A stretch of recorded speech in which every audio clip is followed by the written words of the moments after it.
Welcome back to Talk Horror to Me, the only horror movie review podcast that knows better than to get an apartment for free in New York by an old couple, because that's crazy. And because of that, let's see what we're looking at tonight. Tonight, we review Apartment 7A. Apartment 7A is a 2024 American psychological thriller film directed by Natalie Erika James from a screenplay she co-wrote with Christian White and Skylar James.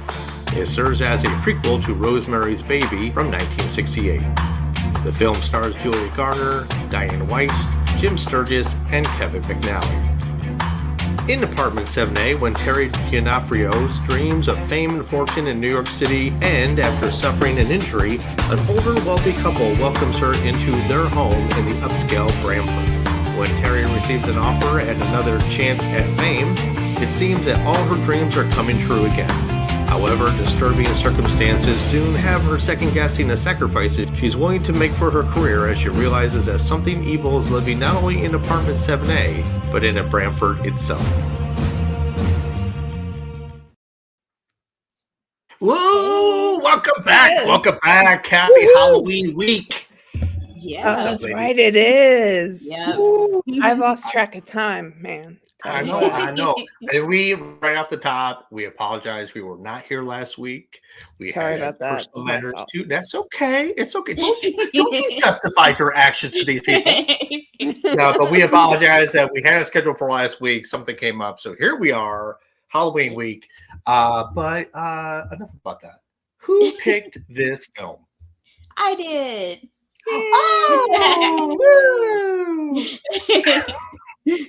I want to know. Brooke, yes, tell us. I want to know what you think about the film. Who? Me? You meant Carly, right? Me? Okay. As we were talking backstage, I liked the film. I liked Julia Garner. I loved her in Ozark. I loved her. We were talking about that kind of mockumentary that she was in, or that documentary, like whatever she's in, where she was a crazy socialite, basically scamming everybody. Yeah, just so cool. It was actually weird to see her in this because I'm so used to her accent in Ozark. It's like, wait, does she sound like a normal person in this?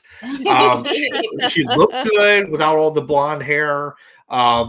And I thought as a standalone, this is where I'm going to go with this. As a standalone film, I really, really liked it. Mm-hmm. As a connector to Rosemary's Baby, and we talked about this backstage, there's a lot of like tenuousness between the two, where like they could have done more to interject or not like go away from the source material. Like Miss Gardenia, like her death, the apartment coming up for renewal or lease for Rosemary and Guy. It's like there seemed to be like some weird disjoint where the meetups or the intersection points were a little off. Mm-hmm. And from that I was like, oh, okay, because I didn't watch Rosemary's Baby up to the last part where Terry's in it, let's say. And I said, well, things just didn't match up. But I will tell you, I love the cast. Dianne Wiest was amazing as kind of a reimagining of that character, and Kevin McNally, who played the husband Roman, I thought was amazing. And I thought it had a cool vibe to it. I thought that 60s period piece was cool. The whole dancing career like subplot was very cool. I don't know. There's just so many cool things about it that as a film in and of itself, I thought was very cool. As a connector, as a prequel, I thought maybe a little bit weaker. What about you, Carly? Well, I had a lot of fun watching this, but I tell you what, I wasn't scared, but there were a lot of moments, which was fantastic. When she was dancing and had the injury, I was really taken aback because I was like, oh, that looks painful. You can feel the pain. And she goes, the story is just really well done. My only complaint, the demon. Wait, that was my favorite part. But he Well, you didn't like the Carbonite Man? What's wrong with I you? tell you what, first thing I thought was that would be a really pretty pattern for a shirt if I was going to a club. So it was like Disco Demon. No, I'm offended. Well, okay. Well, okay. Go ahead, Carly. I want to make sure that Brooke is a rebuttal. So I did like it. It didn't scare me. I was really wanting a shirt in that pattern. If anybody sees one, let me know. And the end of I will never hear "Be My Baby" the same ever again. It was so well done, that whole ending. I mean, I knew we were going to lose her, obviously, because Rosemary. Yeah. Right. But I didn't quite know how. And I didn't know how they were going to let her go. And turns out they didn't. No. She was just like, jazz hands. Yeah, I really did enjoy the movie. It still stuck with me. I watched it a week ago and I didn't rewatch it. Really? So yeah. Oh. So it stuck with me. And that to me says something. Very nice. So Brooke, I watched it like 4 times. Oh, nice. But so Brooke, first of all, I need to hear a rebuttal about how you feel the demon was portrayed, because that was your favorite part. So give us your thoughts. Good. I thought he looked good. Okay. Well, he did. He was ready for the club. He's ready to go to Studio 54. What's up? But I like the storyline as well. And I like the portrayal of the demon and just the whole how they tied it into Rosemary's Baby was nice. And I also like the guy that portrayed her boss. I forgot his name. You know what I'm talking about? I don't remember. The guy who was the dance. Yeah, the dance. The guy. Jim Alan Marchand. Yeah, him. He did a good job. He did a good job. I didn't know he was in on it until she went to his house, to his apartment, and she was like, "Hey," he was like, "Hey, they rescheduled or like overbooked," and I was like, "Oh, he's in on it too." But I'm sorry, Brooke. Did you ever see Rosemary's Baby? Everybody's in on it. The whole apartment. The whole apartment. Even the guy that's sitting in the front. He's in on it too. I'm like, what the hell? Oh yeah. Well, at the very, he might not be in on it, but he definitely wasn't going against it. Right. You know, he was at the end, they're like, "Oh, you got to go inside," and he was like, "Nope." So he definitely was playing security at the very least. I will say that some of my favorite parts. Well, actually, let's go right into this right now. Our favorites. Because I got favorites and I got words. Obviously, Brooke, you loved Sparkly Demon Man. My favorite part was 2 parts. One, like Carly, like you said, she jumps off the box during a performance and freaking destroys an ankle. And that every time like that happens, I don't know why, because it is such a real thing. And I've twisted my ankles 1,000 times that I just go, oh, I always like react super hard when somebody does that. And then toward the end, when the mean girl gets what's coming to her, oh my God. Ooh, I mean, that was the scariest thing. And it's not scary. It's just like kind of a grotesqueness. I'm like, So for some reason, that was my favorite part. And my other favorite was the ending, the swan song, if you will, the big dance number. And I realized why they kept calling her the girl that fell. Yeah. I just realized that through the whole film, they foreshadowed that she was a girl that fell. Oh. Yeah. I'm like, the whole movie. I was now old when I found out about that. I didn't even put that together. I didn't put together till today while we're talking to each other. Like, okay. So, but she was. But that was my favorite. Carly, what was your favorite? If you have other favorite. I gotta say, it was the jump and the ankle. Pow! That was fantastic. It just yes. It was so gross. It was fantastic. And Brooke, aside from the sparkly disco ball demon, do you have any other favorite parts of this film? Yes, I liked it when I felt like the guy that was in the front was trying to warn her. Like he was like, "Do you need me to call you a cab?" Like I felt like he was trying to like send her away to where she won't come back anymore. You know, I felt like he was trying to help her, but she just wasn't listening. Well, this you're talking about when she was following Marchand, back to the apartment to try to get her big break again. Yeah, no pun intended. To get a second big break. And I this true. You could kind of take, and I think that's why he seemed like he wasn't in on it, because he seemed sympathetic.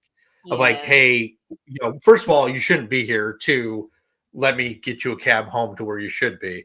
But do you think that he really was trying to keep young girls away from the Bramford? Is that your take on him, on the doorman? I don't know. Okay. I feel like he would. Like keep them away, try to keep them away. But I don't know. I think he was more being protective of the people that lived there, because he didn't want society at large to know what was going on. Yeah. And every time I saw the Bramford, I kept thinking, is this the same building they used for Only Murders in the Building? Because I swear to God, no, I don't know. I didn't say anything. It was a recreation. It was called something, the Dutch House or something like that. Was what Rosemary's Baby was filmed at. But because it has that big like gated entry up in the middle of the courtyard, I kept thinking, it's like, is this the same building? But nothing I could find said, yeah, this is the same, you know, long shot of the building. I don't think the building exists anymore, so I think it was recreated. Yeah, I don't think the actual apartment exterior exists. So, but it kept reminding me of Only Murders in the Building. So I was like, maybe it is, but no, I couldn't. In my research, I did not find that out. Well, I mean, no, because honestly, I've never seen Only Murders in the Building. Surprise, surprise. It's a fun show. If you like podcasts and you like murder mysteries and comedy, that's your one to go to. But that's not what we're talking about, Carly. Don't get us off topic. Sorry. Off topic. My bad. So I need to go back to Brooke for your pros and cons. Okay, my pros is the storyline itself. I love the storyline. My con is, I'm trying to think of a con. I guess when the old lady came into her apartment, I don't understand her point. I guess she was trying to kill her to stop. Oh, you're talking about Miss Gardenia? Miss Gardenia was nice. Yeah. I guess her part. I guess it was like irrelevant to me. I mean, I can explain it to you. I mean, in my reading and research, she was in a cult. She was in on it. But there was a certain point where she felt that this was not the way to go anymore. And so she felt she needed to break the cycle by killing Terry. Like knowing that she had been impregnated, that she was trying to get rid of her because it was wrong. Apparently she had remorse about following the devil, I guess. I don't know. Carly. Yes. Pros and cons. Pros and cons. I love the story. It's a fantastic story. I love the dancing. I loved the dance at the end. I just loved it. And my cons, I already told you, man, that disco demon. I mean, they could have done better. Or send me a shirt. One of the two. I think that was just the part when he was impregnating her. Yes. Like, but when you seen him come up the steps and he looked at her, he looked completely different. Like he didn't have the little glowing thing or whatever. He looked completely different. I mean, I so see both sides of this argument, but I feel like, I don't know, is he supposed to be like infernal? Like, you know, he's supposed to be rocky and craggy and like be of the earth kind of thing. I don't know. I didn't understand the choice.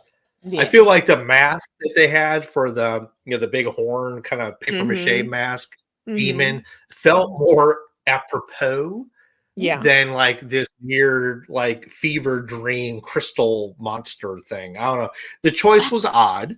I will say I did like the dance number when she was having a dream and she's coming down the steps and she sees a little vignette of the is it the Cavanets? I'm sorry if I got their names wrong. It is Castavets, where they're in the kitchen and she's in her gown and going down the staircase. And I thought that was kind of a cool, like, surrealness to it. So I dug how they were doing that. But yeah, for some reason, I'm sorry, Brooke, that monster was a little weird. I can tell you. Oh, sorry. Yeah, go ahead. No, go ahead. I was just going to say, I knew with that because I didn't look up any cast or anything, but I knew from the smile that was Dianne Wiest. I knew it was just from the smile. And I thought as a couple, they were amazing. Yes. I mean, in reality, they stole the show, in all honesty. I thought they were freaking fantastic. My favorite part was the story. I agree. I think as a standalone, especially in this day and age when women's autonomy and right to choose is so tenuous right now. So even though this is like a prequel to a 1968 film, it feels very timely about having no control of your own body. So I thought that was kind of really just, I don't know, in the zeitgeist of what's happening right now in the world. The con is I'm not going to say the monster. I'm not going to say the demon, Brooke. Don't do that. I will say, as I said earlier, is the three connective moments. Two of the three didn't work. It's like, okay, I see Rosemary in the laundry room, but I don't talk to her. But in Rosemary's Baby, they have a long conversation. And then like how did the Gardenia's apartment become available when she wasn't dead yet, but yet Terry was there and Rosemary was there at the same time? And then the only thing that really connected was when we see them at the sidewalk. And I did check to make sure that Volkswagen was the same Volkswagen, make and model and color that she bounced off. That when they have the big scene outside on the sidewalk, that was the most connective moment of them. That was really kind of, I don't know. It was weird that like she didn't know much about this girl. Like when you look at Rosemary's Baby, which is what I'm speaking to, when they see Terry and they're like, oh, I really didn't know her, but yet they had a long conversation in the laundry about how, and like, oh, but I don't know her. I don't know who she is. So it was, even Rosemary's Baby was a little weird in that way. But I did like,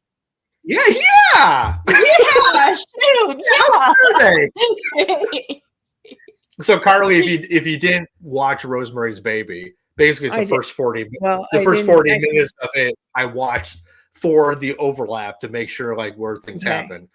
And so I didn't watch the original. I watched the remake. Okay. The original is probably the one you want to watch just to get that overlap. But you watched the remake with Zoe Saldana in it? Yeah, Zoe Saldana. Black girl. Oh, okay. That's way late. Yeah, not a good one. I mean, does it even follow the same structure as the original Roman Polanski? Kind of, sort of. Well, they really drug it out because it was in more than one part. Yeah. Okay, so I think that might have been a problem, Carly. So you're watching a film that's a remake of a film, but this prequel is tying itself to the original film. Yeah. Okay. So you're really going to get some, divergence on that.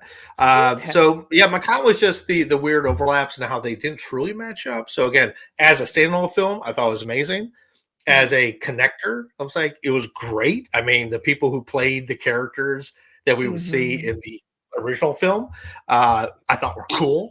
I mean, like I said, Dianne Wiest and the McNally, fantastic. And they were just like, where, I just loved it. I really did love it. So. Yes. She did Minnie very well because Minnie was kind of bubbly and giggly, and I was like, she's also and then when she was cutting her hair, and I was like, dang, I just cut her ear and everything. I'm like, so ungrateful. I mean, Terry was just ungrateful. Let's just say that. I mean, that's what Minnie was mad at. She wasn't mad at her. She was just mad that she was ungrateful about all the opportunities she had. And that's why I liked about Dianne Wiest's performance is that she was super bubbly, super New Yorky, super, Manhattanite. But then when she got that sinister edge, man, it was like, ooh, this girl's bubbling. She's got something going on under here, which was like, oh crap. That was but fantastic. it was. So since it was so fantastic, Carly, Yes. I think we All need to right. rate this film. All right, let's rate this.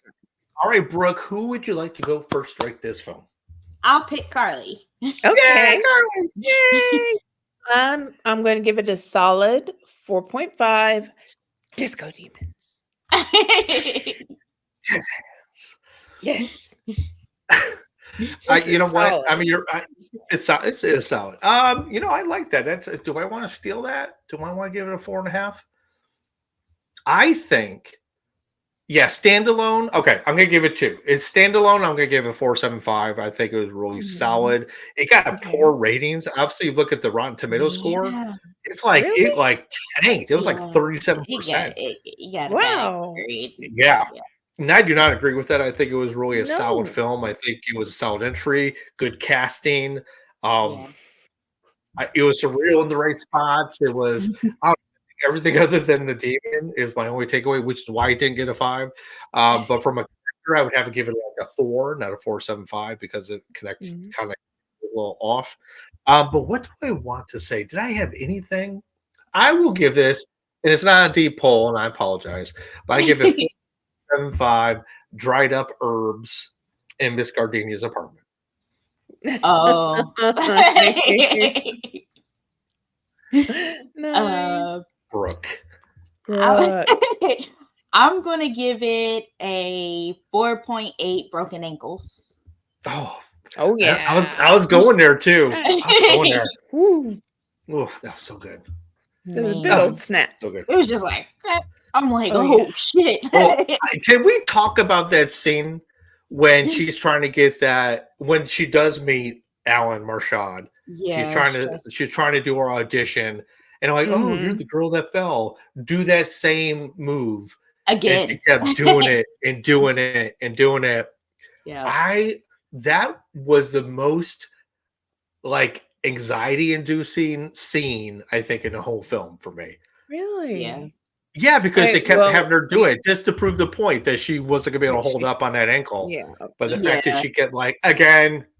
Yeah. And she would just felt go like back. they were being assholes. I was like, assholes. Well, I think they were proving the point that you think you're ready, but we know you can't handle this even once. But I don't know. I felt so bad for her, and it just was so, it hurt me in my soul to see her be treated that way because she wanted it, and the director or producer knew she wasn't ready for it, and they had to prove to her that she was not ready for it.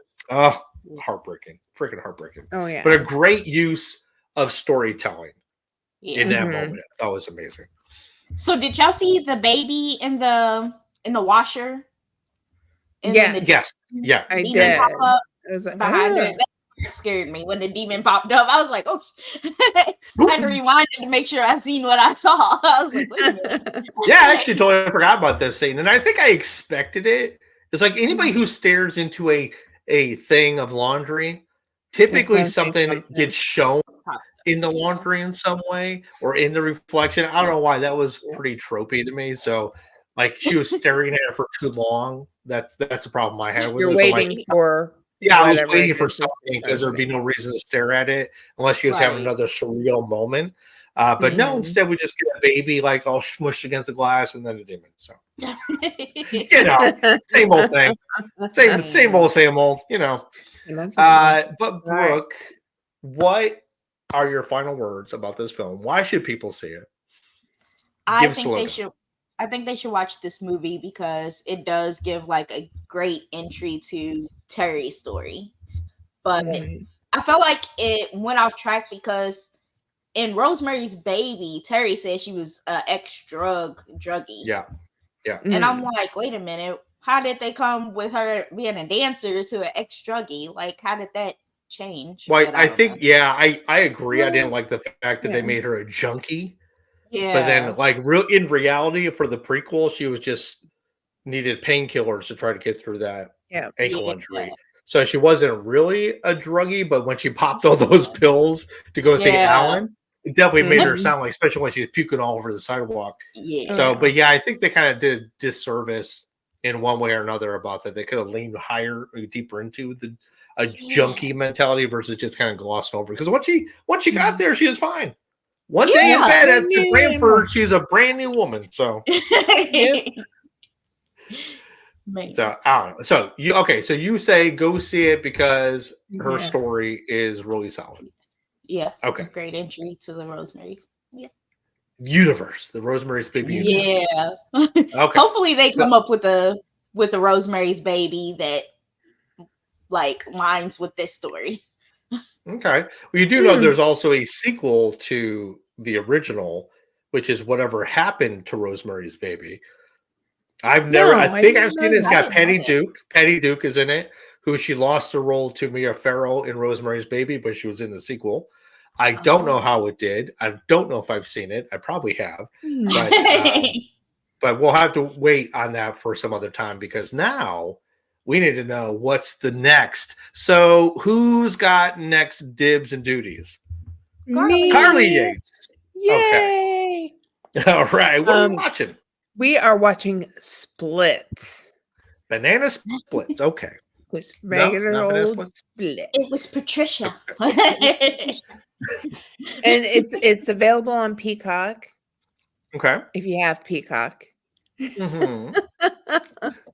Some of us used to, but we don't. That's okay. We can watch it elsewhere. Sorry about that. Yeah. Maybe on Vudu. So is this the Mary Lou Retton story? Is that what this is? No. Split? Oh, no. But James McAvoy, and he does so good in this movie. I just watched it yesterday. Did you? Awesome. Yeah. And for anybody who doesn't know, this is now the unbeknownst to the audience sequel to Unbreakable, because we watched this whole movie without realizing that it was actually in the same universe as Unbreakable, which was amazing.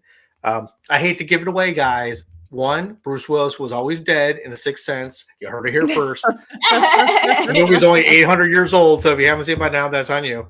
Right. And two, this was one where it had the twist was actually the twist at the end, which is in the mid-credits. When we find that Bruce Willis is hanging out in this. Now, before we watch the film, even though we've watched it a billion times, there's a lot of things that are theorized in this film, like that the final girl, actually is imagining this whole thing, or that James McAvoy's character is imagining this whole thing, that it didn't actually take place. So do some conspiracy theory diving maybe before you watch it again and see how it's. I'm not saying I believe it. I'm just saying that's what they're saying. I hadn't heard about that. I haven't either. You guys got to get on the dark web more often, I guess. I don't know. I mean, we were doing a horror podcast. I just assumed we were on a dark web, but that might just be terminology. No. Okay. My bad. All right. Well, with that said, ladies, we're winding down. Yes, and so I'm going to give you my love and adieu for both of you.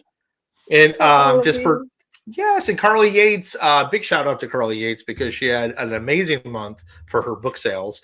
Carly, would you like to she did. She had an amazing month. So Carly, would you like to at least mention the names of said books? The books that took off are My Happy Ending parts 1, 2, and 3. And they did. That's fantastic. What do you mean they took off? Meaning I'll tell you when we're off. Okay. Basically, her sales were spectacular in the month. They were. So we'll get into numbers later, but yeah, she had a phenomenal month with the book sales. Yes. And kudos to you and love to you. I love that. Love that. Thank you. All right. Well, ladies, have a lovely evening. We'll see you next time. Bye. And bye. And to you all, thank you so much for joining us for another week of Talk Horror to Me. And always remember, we are here to scare you later.